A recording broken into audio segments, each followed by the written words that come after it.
Hot coffee.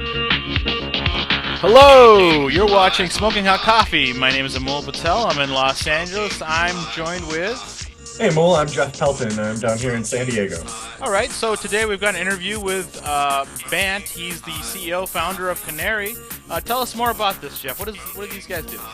Qnary is a great product. It helps you make your, their headline is make your online persona work for you. So it's really a brand and identity management tool online that connects with all of your social networks and tells you how your profile looks, what you should be doing, what you're not doing, and gives you tips and pointers on that. So it's good for everyone from individuals, startup founders, startup brands, companies, all the way up to big brands. Gotcha.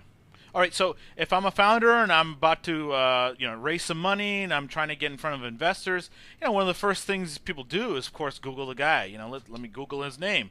And if they find some, less than desirable photos from your college years online, then it might hurt your chances of raising money. So that's a great use case. Bant talks about that.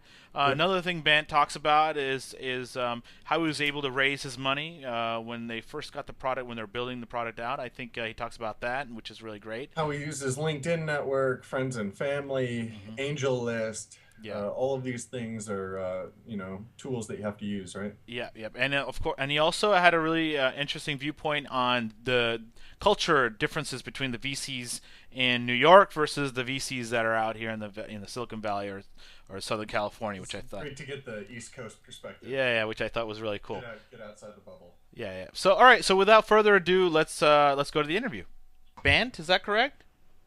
That's correct, Bant. Okay, that is an unusual name. I thought I had an unusual name, but Bant, that's the first time I've heard that. It's a very short name, but it's amazing how many people call me Brant, Brent, Bart. Right. But it's Bant, B-A-N-T. I wanted to call you Brent, or Brant or something. Yeah, you want to throw in an R there for some bizarre reason. Yeah. Anyway, so tell us about your company. Obviously, you're the CEO, the founder. Tell us more about how you got started, how big your team is, are you funded, that sort of thing. Sure. Okay, so our company is called Qnary. That's actually spelled Qnary. Okay. And our company focuses on optimizing the way people look online. We also optimize the way brands look online as well. What we would generally say about the company and our philosophy is that we now live in a world where all of us are incredibly public, primarily because of all of the digital information that's available about all of us online. And so it's really important that we take an active interest in this information and shape that, because it matters. It matters in terms of, for a student it will matter whether you get into school, get a job. For business people, we find that it matters quite a bit in terms of closing deals, building trusted relationships. Okay. Socially, we find that it matters for people in getting people, dates to go out with you, guys or girls. Right. So it really matters what you look like online. And so what we did is we built a platform that allows individuals to see all the public information that's out there about them on social platforms, in search, as well as content platforms. Okay. And then we have an optimization system that we've built that analyzes all of that data and then tells people the changes that they need to make to improve search findability for the things that they want to be found, completeness, consistency, strength of relationships to the topics that they care about, the interests that matter to them. Okay. So we believe that obviously people benefit from this. I'm working on this kind of idea of an attraction tracker. Because and building an index towards this concept of if you make these changes, how does it improve your life? We believe that it actually, from a business perspective, improves people's ability to close deals faster because they're trusted more. Okay.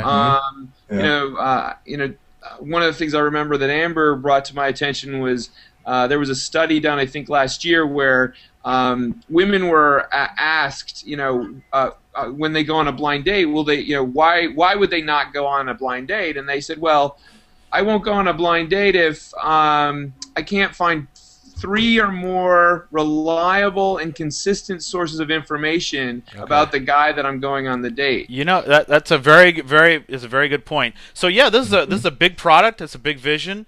And we forgot to introduce Amber. So Amber, can you tell us a little bit about you and your role in this crazy adventure?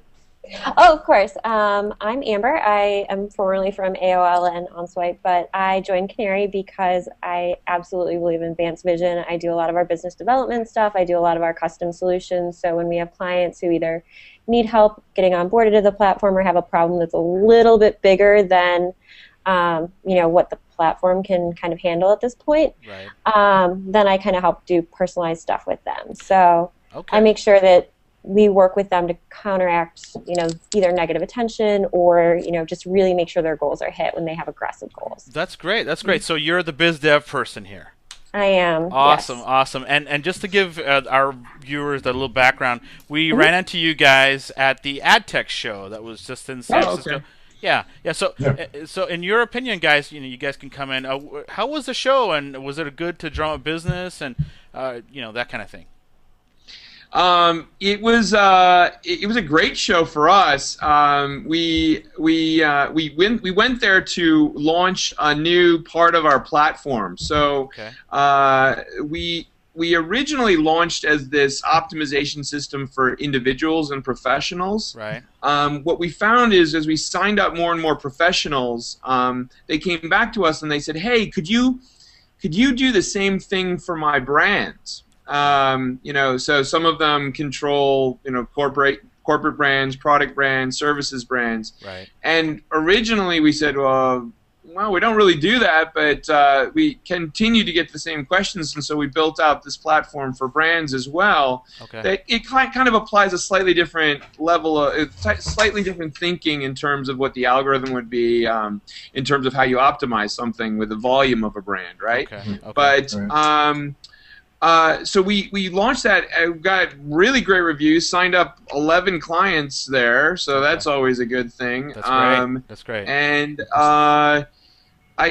we got a nice write-up. iMedia said we were one of the top 5 technologies that they saw there, so that's always nice. All right, So Bant, not to interrupt, I'm just curious. Okay, so from what I gather, obviously there's this whole completeness of my profile on the web and all that stuff, but this sounds to me like basically optimizing my name, that exact search, those keywords, and making sure the top 20, 30 results are things that are good and favorable and for deal making, for getting dates, and all the other functions for individuals. Is that correct?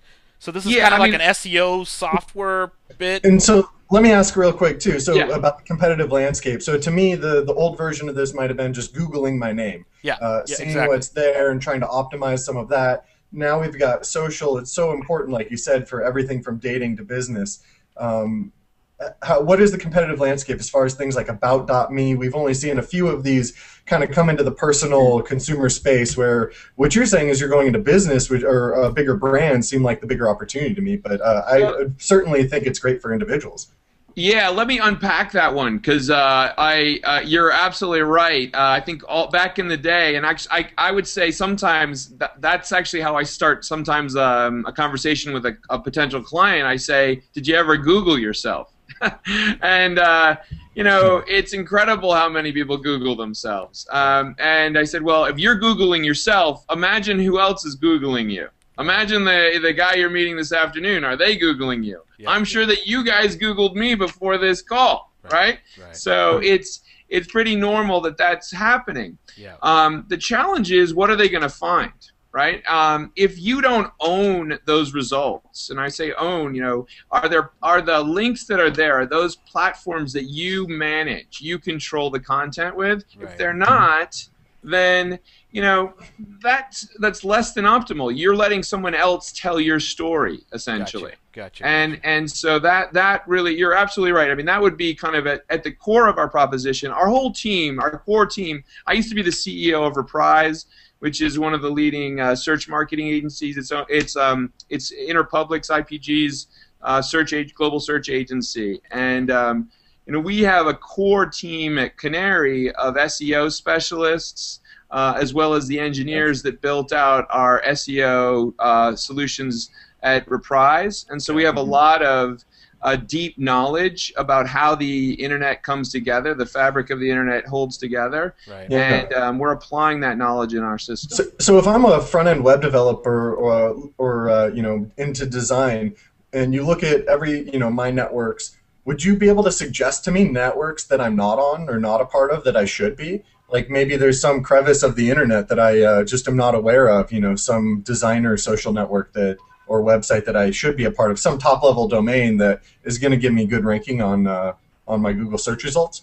Well, so one of the things that we do allow you to add links that you might not may know about that aren't coming up, but I think what you're really referring to more is can we tell you about content that's out there that's relevant to you? And the reality is that we have, if you go to our site and you pull up and you register, you'll see there's 4 sections of the platform. The first one is social, second one is search, third one is content, and the fourth one is interests. Okay. The interest is really, we call it kind of like the strengthening tool or the bond builder for you to strengthen your connection with specific topics. So if you, let's say, list on LinkedIn or Facebook that you have a deep passion about web design or deep interest in web design, then we are teeing up to you all of the sites that are relevant to your interest. Okay. And then we walk you through how you can build a stronger connection with the content on that site so that impacts your search rankings as well. Okay. Right. Does that make sense? Yeah. So what would it give me an example real quick of how we would deepen that link to the interest then? Yeah, so I mean the most basic one would be so like one of my interests is Qnary. So when I pull it up, what we do is we're literally aggregating all of the stories that have been written about Qnary, and it highlights the sites and says, go to the comment section of those sites. Use your proper name. Make a comment about how you love or like or are interested in this product, right? Okay, so that you are building that direct connection, and so then it takes you to the place where you need to make that comment, and boom. Awesome. Does that make sense? Yeah, definitely. So it is helping you find these other networks to leave the mark, be a part of. Exactly. Awesome. So I want to go briefly into the actual startup. So how big is your team? We have a pretty lean and mean team right now. I love that. We're 8 people. Awesome. So we started last May. Okay.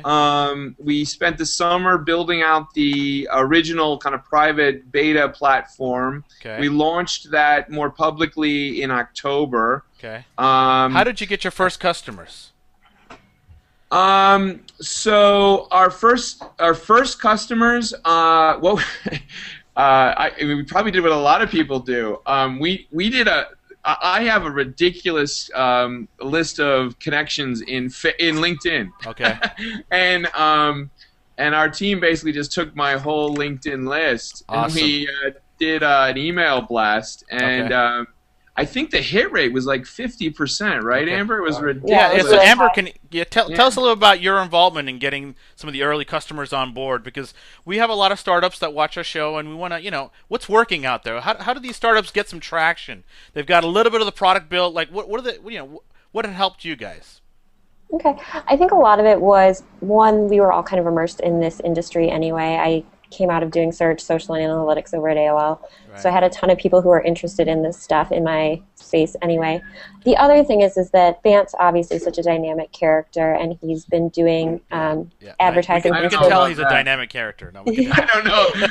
She's being very nice to me today. I don't know why. Maybe it's Friday. This is an important point. Now, how big was that list on LinkedIn? Was it like a couple of thousand emails? Like, how big was that? Yeah, Yeah. it was like 3,500 or something like Okay, all that. right, that's a Yeah. good chunk. Yep, yep. Yeah, so I mean, I don't have. I mean, but we literally sent it out to that list, and I mean, yeah, that was the first group, and then some of those folks basically signed up Okay. their companies, Okay. their fellow And colleagues. this So was we a had some free long. this was a free beta, or was this like a Hmm. paid situation? Free beta. Okay. Yeah, this was free, and then what ended up happening is when they asked for kind of a broader enterprise or professional solution, then it started to become a monetization opportunity for us, and we monetized right out of the gate, actually. Okay. So And what it's would that been good. percentage be? Like out of the, was it like 1% would ask for the premium product? Like what, 10%? Wow, that's a great question. I don't know, Amber. What is it, like 10% I would probably? go 10, Yeah. yeah. 10%? Okay, I Yeah. think industry wide it's like a 5 to 7 or something. It's very small. Yeah. Yeah, yeah, yeah. So Yeah. what? How? Like, That's how when I was at AdTech San Francisco, I heard the big word out there is growth hacking. yeah, growth Yeah. hacking. Like, that's Right? exact. Yeah, yeah. That's So exactly what I this want is to talk us about. Yeah. This was us growth hacking, Yeah, man. yeah. No, that's exactly it. No, LinkedIn is a fantastic resource, especially if you have B2B type product, which in this case you do. So, Amber, tell us, what kind of cool hacks in LinkedIn can you share with us if you have any? Oh, wow. I mean, I think the biggest thing that most people forget about with LinkedIn is just that it's so important to have it updated constantly all the time and to include all the great things that you're doing. Okay. It's so easy to just get used to sending out a resume or only updating when you're looking for a job. Right. So let me ask you: are you talking about using the stream, like the news feed? Yeah, no, I mean, obviously I'm talking about like just updating your profile in general. Okay.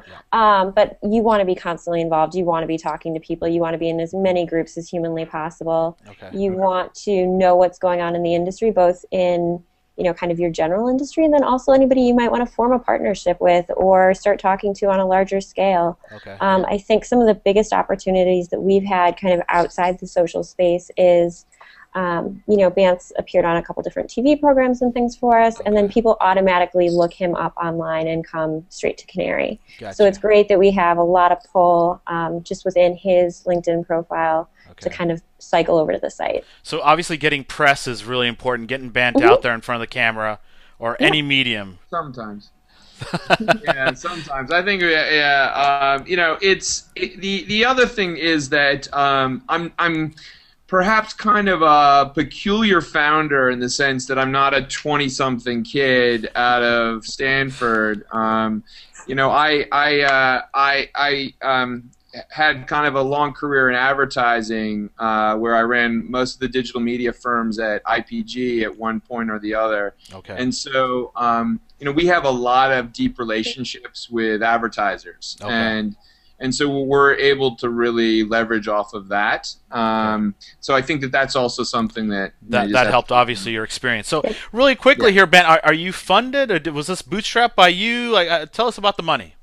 Yeah, I mean we haven't done a kind of big kind of TechCrunch Series A type funding. We've raised about $1 million to date. Wow. Really, it's seed funded. Okay. This is your friends and family kind of thing, buddies, like angels. Yeah, I would say it's more us going out to strategic folks in the digital space that we knew, and then that led to other conversations and so on and so forth. And it's been a fascinating process. I tell you, like when we built the original beta, we raised a ton of money very, very fast. We raised, I think, 750 of that, like overnight. Wow. And then wait, hold on. You got to tell us, like, how did you do this, man? I have no idea because the next that is not the answer. Was really hard to raise. Come on, you have got to. So you're telling me that because you had a pretty decent Rolodex,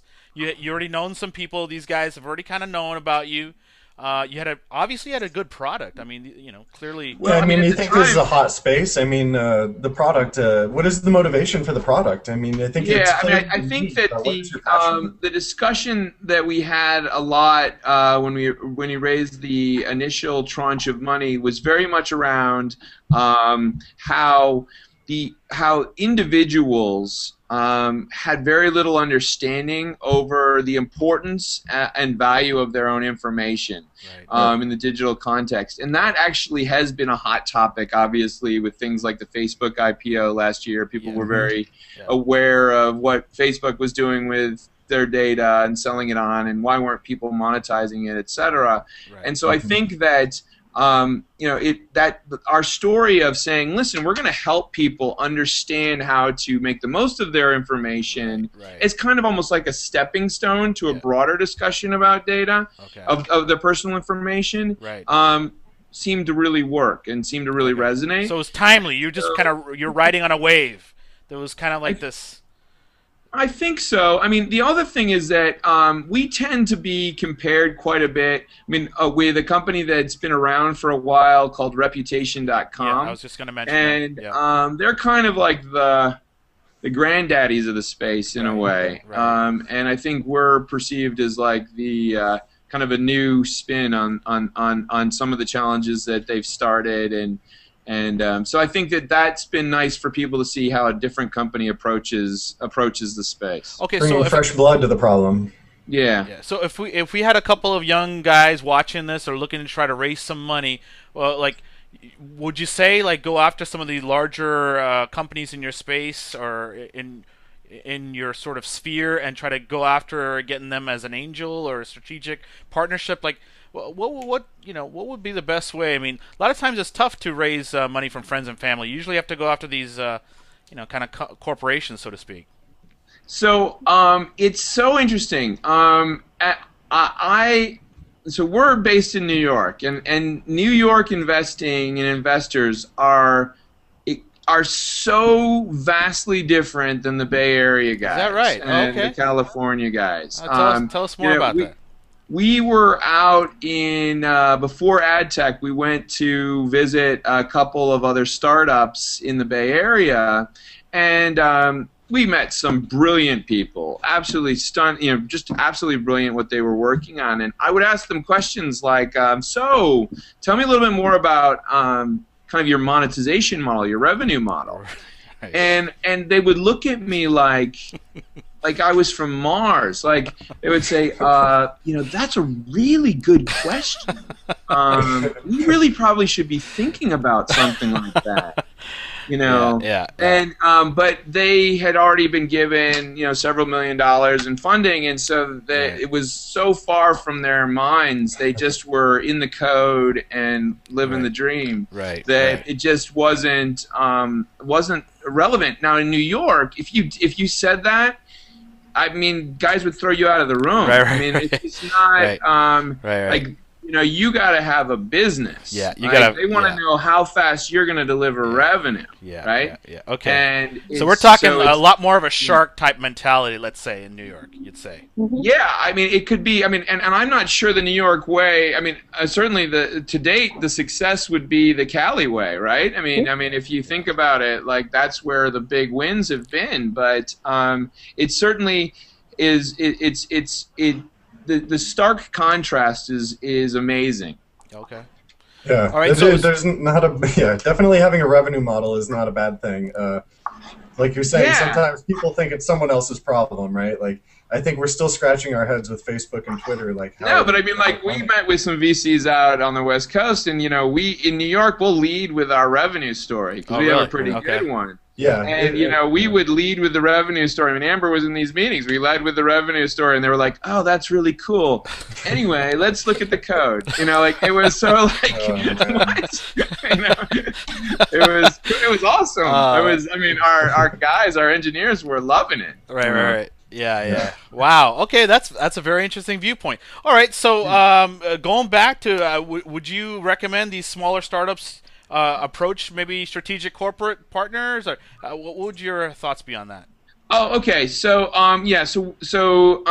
the reality of this is that angel investing is very fickle. It's hard because it certainly will help any startup to find a way to get somebody that they've known in some form or fashion, maybe at university or a family friend or something, to get involved. It will be important to kind of have that person there for almost like the viral effect of maybe some other folks to come on board. Okay. We also used tools. I mean, we raised a huge chunk of that money on AngelList. An AngelList. Okay. Great. Tell us more about that. Which was a total, like, this was me just our employee number one at our company, a guy named Ray Carbonell.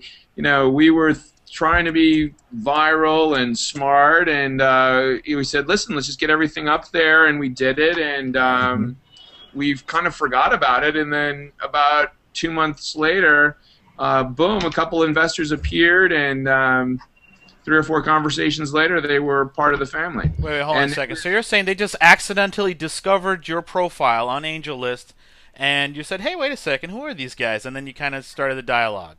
No, they reached out to us, Wow. and then we ended up having a dialogue, and it worked. I mean, for me, that was kind of one of those eye openers. Like, Yeah. it's really important. No, this is to disruptive. leverage I mean, you don't need to be in New York or Silicon Valley anymore. You just need to be good product on AngelList, so to speak. So were those people located international, like anywhere, or can you say where those investors were? So that guy, the big guy was a guy in Miami, and then there was another guy in Madrid, actually. Yeah. Okay. Wow. Yeah. That's awesome. That is incredible. Yeah. All right, cool. So you're funded. Are you guys profitable? Or where are you guys at from? We're definitely not profitable yet.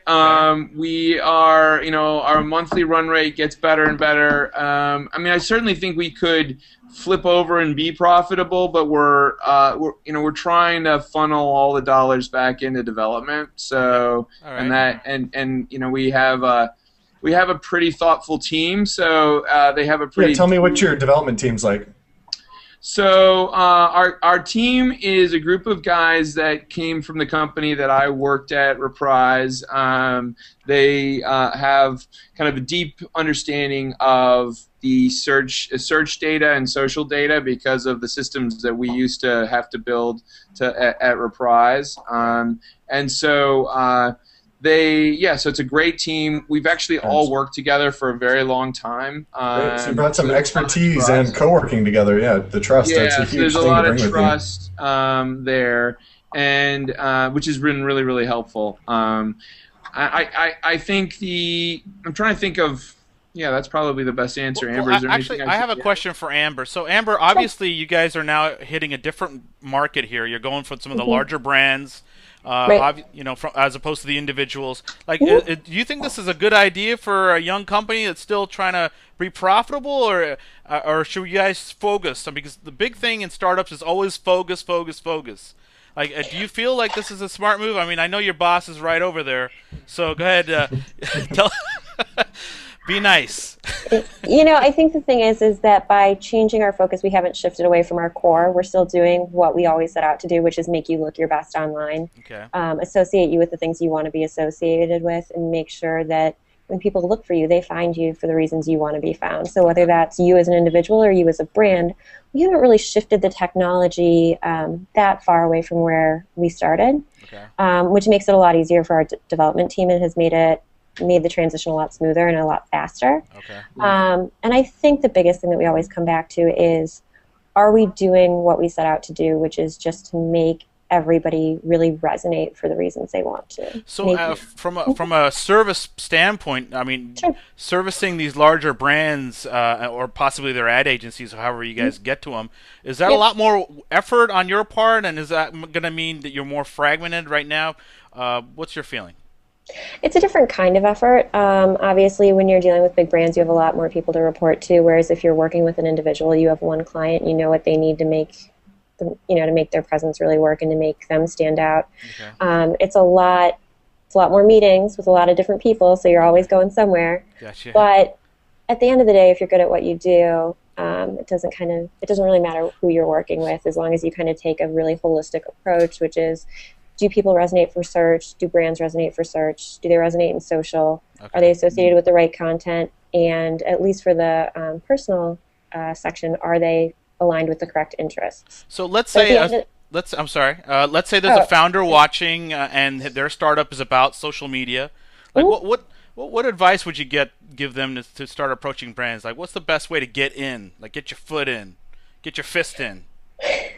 Honestly, there are a lot of great brands out there that are already doing amazing things. We work with a couple of them, but there are a lot of small brands and smaller businesses that need a lot of help. And if you're a startup that can provide them a pretty great custom solution pretty quickly, you're going to be good. If you're agile, if you're fast, if you know what you're doing and you can kind of get in there and do it right away. I think the biggest problem with a lot of some of the relationships they have is that they're not agile enough. They don't get things done quickly. There's a lot of red tape, whether you're trying to sign a partnership with a bigger company or whether, you're trying to, just make sure everything's aligned on your side. If you can move quickly and you can be effective, people are going to love you no matter if they're a big brand or a small brand. What's the hot thing right now in social media? And this is both for both of you guys. Like, what is the thing that is really working, the ROI? Okay. You want me to? You can go first. Go ahead, Bant. Go for it. What's the like thing? what is it that's really working? Because social media is so overused, man. It's social media. Whenever I hear somebody, another social media guru, my eyes start to roll. So, forgive me. Yeah, no, I completely agree. In fact, actually, I can't tell you how many resumes we get where people call themselves social media gurus, exactly. and Amber's been in this situation where we've looked at these resumes, and then we look at these people online, and they're so not optimized in any way, and you're like, and it's almost like I've called several of them, like, listen, it's not going to work out for you with us, but you might want to do something about this. And here's a sign-up URL. Yeah. You just use your tool to look them up, right? And see how well I think that the big thing right now in social media in general is this whole idea of marketing in the moment, and it's this idea of trying to be so part of the conversation and so engaged that you can seize upon real business opportunities as they happen and make the most of it. So probably the best example of that is when there was a blackout in the Super Bowl, and Oreo sent out that Instagram picture of something that you can do, and you can still dunk in the dark, and it showed cool. the dunking of the Oreo, and the media value of that Instagram photo was equivalent to I can't remember, it was like 3 or 4 Super Bowl ads in terms of the media power. So there's a lot of excitement in terms of that. The other thing that constantly comes up, and I think probably wrongly so, is this whole idea of social as a support or a secondary medium with TV, so the second screen constructs, and what that means. We're probably, as a company at Qnary, more associated with that first part. We're very into what we talk about, and Amber's folks have this whole process, what we call actionable knowledge, where we take all of our stuff that leads to, there are a ton of products out there that visualize data for people, and we don't really see a lot of value in simply just visualizing it. We really need to kind of bring it to, bring it to people in a format that they can do something with it. Well, listen. The problem, though, and then also I would say, and they know what to do. Like that, right? Amber? Is that fair? Mm-hmm. Oh, no, that's definitely fair. The problem, though, Bant, is that the Oreo story, that's like 1 in a million, man. I mean, let's talk about something that's realistic for for a business owner, or for somebody that's looking to try to leverage the social media. I mean, you're not. It's probably going to be rare that they hit a big home run like that. Well, I mean, I guess I would argue that I guess I really kind of disagree with you on that point. In the sense that while you're absolutely right, I will agree with you that moment in time was 1 in a million. But if Oreo, because I was there, I was with that team when it happened. If Oreo hadn't been ready to go at that moment to deal with that, they would have missed that opportunity. I can name hundreds of small examples like that. I also can tell you target audiences or niche audiences that pop up for products and services that marketers don't even realize exist based on things that are happening in the cultural and conversational and brand zeitgeist of the moment. Right. And so for us, it's I think that there's so many examples that we see. Sometimes it's things that kind of get forgotten. Get forgotten. Like I think with one of the brands that we've worked with, we certainly saw some old marketing work that they had done 5 or 6 years ago was still resonating with the target, with the audience that they wanted to be reaching. Okay. And they weren't doing anything with it. And so the thought was like, guys, instead of trying to craft these new messages, maybe there's something here. Maybe you need to kind of bring this stuff back. Okay. And there's some real cultural power in that line that you created a long time ago. This obviously is very creative. It's very individual. Like, how would you even build software to automate or scale something like this for brands? I mean, obviously this is a very agency type consulting. We don't go to the point. We don't come up with a creative idea. We certainly, what we do very much so is track the trends and the topics that essentially are bubbling up and seem to offer the most opportunity. I see. And then we marry that up with a whole bunch of brand information based on, we have brand attributes, brand characteristics, brand essences, campaign attributes, campaign interests. Very interesting. Right? Okay. How about for startups? Would using Qnary be a good tool for startups trying to begin their brand online? Be a smart thing for them to launch with? Qnary's we work with several startups, and I would say if you're a startup, I go as far as to say, you'd be crazy not to do this, because this is awesome. Yeah. Please tell us. Give us a real example. Well, I'll give you a real example. A lot of times, startups are young guys, gals that come up with a concept. They're coming out of college, and guess what they do in college? They do the things we do in college, right? We have a lot of fun in college, right. And suddenly they find themselves as the next Mark Zuckerberg, and they're on CNN and they're getting a ton of press, and someone's still posting pictures of their stuff from frat keg parties that they went to, and it's not necessarily great. There's many examples, even of recent memory, where some startups have had funding pulled based on unfortunate images appearing, online, right? Real stuff, right? And I don't want to name names, but I think we all know kind of the people I'm talking about. Gotcha. And so that's protecting.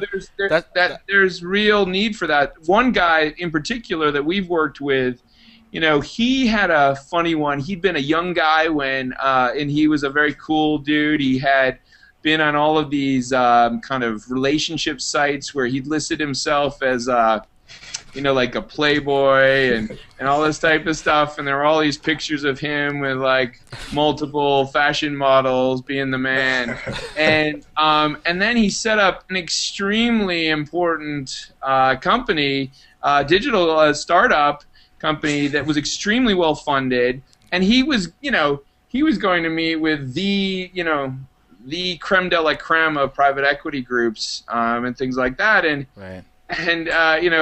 we showed him his results, and we were like, look, this is what's coming up, and it was a shocker for him because that had been several years before, and he wanted to clean that stuff up, and so we were able to completely shift his search footprint. Okay, so this is protecting the founders if they're looking for funding. What about we just interviewed, or we just covered rather, a startup called Grouper, which is like a triple date type of startup. You may have heard of them.